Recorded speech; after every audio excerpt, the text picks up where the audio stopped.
I'm Cameron Mackintosh, and in 2016, I produced a new version of Half a Sixpence, based on H.G. Wells's novel, Kipps, and made a star out of newcomer Charlie Stemp. We filmed the final performances in the theatre, and now want to share this special recording with you at home for the very first time. Have fun. It goes with a flashbang wallop.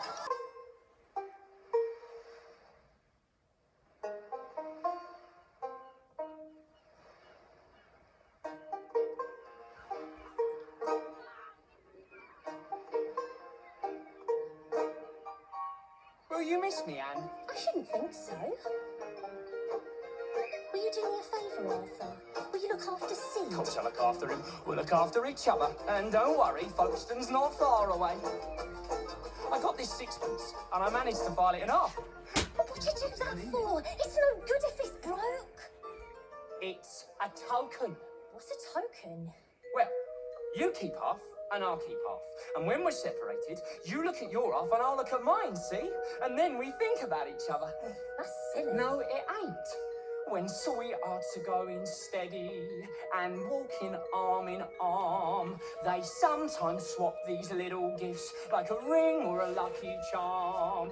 I've heard that half a sovereign is a thing they use a lot, but sixpence is the only thing I've got. Still, half a sixpence is better than half a penny, is better than half a farthing, is better than none. Think of it like this. Think of it like this. If it's me you miss. If it's me you miss.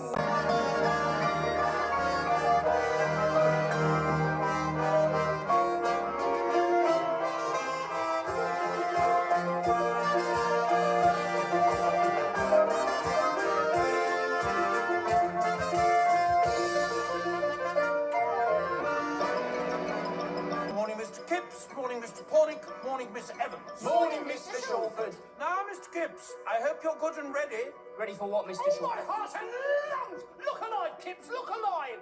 Mr. Kipps, I would hope you are aware that every hour of every working day must be devoted to serving the customers. Oh, of course, Mr. Shawford. I want you and Buggins to shift as much as you can of this flowered cotton. Mr. Kipps, you're always reading books. Now's a chance to learn something, and it's free. Would you, Mr. Kipps? If you really want me to, miss. We can't waste all day on it. Find some samples, Mr. Shawford. We'll look at them next time. Helen? Very good, madam. Remember, Mr. Kipps, 8 o'clock tonight in the old grammar school. Thank you. Oh dear! Struck by Cupid's arrow again. He's been like that ever since he first set eyes on her. I've seen you whenever she comes into the shop. I hope you don't think Miss Walsingham would notice you. No. Oh, but don't you ever dream of something beyond Shawford's Bazaar? If I had money to burn a hole in my pocket, if I had money to burn, I'd go like a rocket down to the town without a stop, blow right into the music shop and buy me a banjo, clad-jang-a-ring-a-jang, buy me a banjo, clad-jang-a-ring-a-jang, buy me a banjo, clad-jang-a-ring-a-jang, that's what I would do. Mr. Kipps strikes me as the possessor of a lively mind. Do you mean that, miss? About my lively mind? Certainly. Oh, I don't see much sign of it. Mr. Kipps, you're here. I cannot believe Mr. Shawford is an easy taskmaster, nor that you have much free time to spare, and yet you choose to spend it in the study of art. Well, I thought it sounded interesting. What with you teaching and all? Oh, that's flattering. But you know what it tells me? That you think there's something more in you than just a shop assistant selling haberdashery. Do I? Absolutely. Shall I tell you something else? I believe there's more in me than just a young woman following her mother around buying curtain material. Oh, I am sure of that, miss. You know what my father used to say? That the first thing you have to do is believe in yourself. Really? Absolutely. Look, who am I kidding? Oh, she'd never look at me. What? The shop assistant selling haberdashery? Why would she? She's too far above me to touch. She's much too high for such as I. So what makes me even dare to dream? 'Cause an alley cat can't get the cream. By Jove, it's you! It must be you! Listen, Waddy or Kipps? What do you mean, Waddy? Please, listen. Waddy or Kipps? If Arthur Waddy or Arthur Kipps, son of Euphemia Kipps, born at East Grinstead, where were you born? East Grinstead? On September the 1st, 1889, well, Well, that's my birthday, right enough. would write to Messrs. Watson and Bean at the address below. He will learn something to his advantage. But what does that mean? Well, it means money, if you ask me. Money? What, for me? What's this? Who's got money? He has. He's come into money. If you Polish, Mr. Shalford. No, Mr. Buggins, Mr. Kipps did not pop out for polish, of which there is a superfluity here. Mr. Kipps never came in last night, did you? No, Mr. Shawford, I got held up. Far be it for me to interfere with your social commitments. In future, you will have all the time in the world for whatever you might care to arrange. You are sacked, Mr. Kipps, sacked. Who? Why, Arthur Kipps, of course. Arthur, I've been and spoken to them, and it's all true. You own 3 houses in Folkestone alone, and £1,200. £1,200 A year? Every year? Every year as ever was! Oh, we're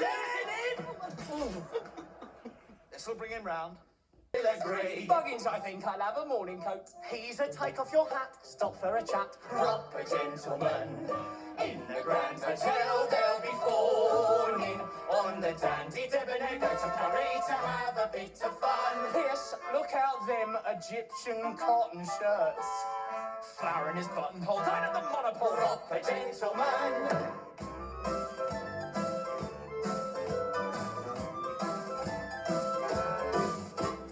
Heavens, it's Mr. Kipps. Mama, you remember Mr. Kipps? Is this the Mr. Kipps you are talking about? It is. Mr. Kipps, may I introduce my brother, James? So I'm glad if you really was talking about me. It's all anyone has talked about for months. We heard of your good fortune. We were in Shalford's Bazaar soon after it happened, and naturally the air was simply buzzing with it. I'm so pleased. I can't believe it, really. When Mr. Chitlow first told me, you could have knocked me over with a feather. Mr. Chitterley? Oh, well, he found out about it in the papers, and then he took me to the lawyers, and it is all confirmed. So is he your advisor, this Mr. Chitterley? Don't know as I've got an advisor, not in that way. Oh, you'll need an advisor, Mr. Kipps, if you're not to make a false move. Do listen to him, Mr. Kipps. There is nothing more important than the right advice. Here is my card. Why don't we meet for a spot of lunch? Shall we say Thursday at 1 o'clock? Do you know the Grand Hotel? Oh, well, I know it, but I ain't never been in there. Then it's high time you did. Now I must go. I have a meeting. Was coming down, and she said she'd look by. Oh, no, I can't stay long. I haven't had a whole day off in ages, so he ought to be with me, Mum. Why don't you two go for a walk? I will if you will. Oh, I couldn't miss the chance of seeing you again. I can't get over you, Anne. I mean, I always thought of you as a girl, and now... You're a woman. Girls grow into women, Arthur. Even so. How long's it been? It must have been years since I've seen you. Well, I suppose we was never down here on the same Sundays. I was hardly here at all. Working at Shalford's was like being in a chain gang without the laughs. I heard you weren't there no more. Do you hear what? I did. Oh, I'm ever so pleased for you, Arthur. I am, truly. It's quite a turn-up. Everything's changed. No. Well, it's a relief in a way to come down here and find that everything is the same. Is it, Arthur? And you here with me just like it used to be. But when I'm with you, 1 and 1 make 2, and likewise 2 half sixpences joined together make. You never told me if you got someone special in your life. Well, you can't have been on your own all this time.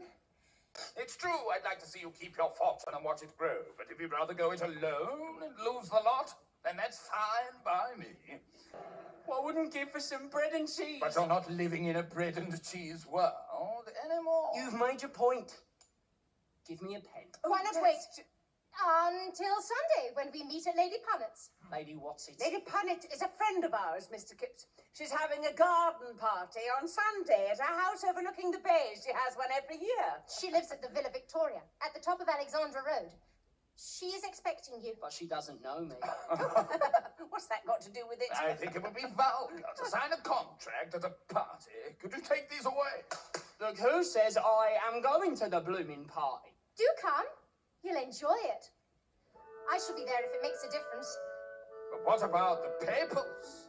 We'll build your assets in a trice. Stock shares, investments. All you need is sound advice. You strike me as brave and bold, but I'll tell you what, if you take the lot, it's you who will soon strike gold.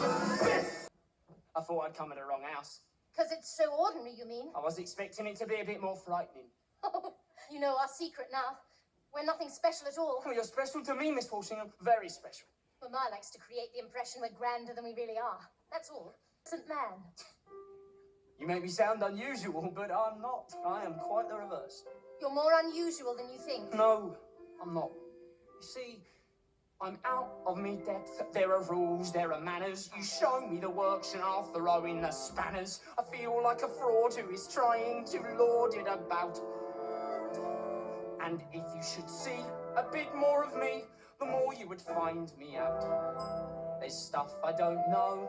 I'm just not refined. I'm happy to help you. That's if you don't mind. You'll have to help me a fearful lot.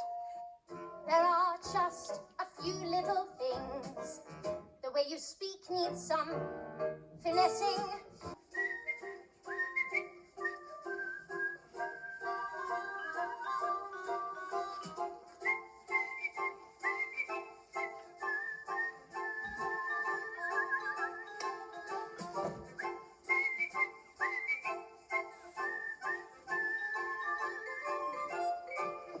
If the rain's got to fall, let it fall on Maidstone, Hoxton, Oakston, anywhere but Folkestone. Folkestone's the place where it's got to be fine, 'cause that's where I meet you, my girl. Arthur. Arthur! Anne? Wait, listen, I never knew you worked here. Why didn't you tell me? I never wanted you to hear it like this. Oh, well, I should I have heard it. You ought to have told me, Arthur, when we was down by the sea that I time. know, but I don't think you'll have me, Anne, please. Oh, no, sir. Sure, I wish you both every happiness. Now, if you'll excuse me, sir, I have to get on with my work.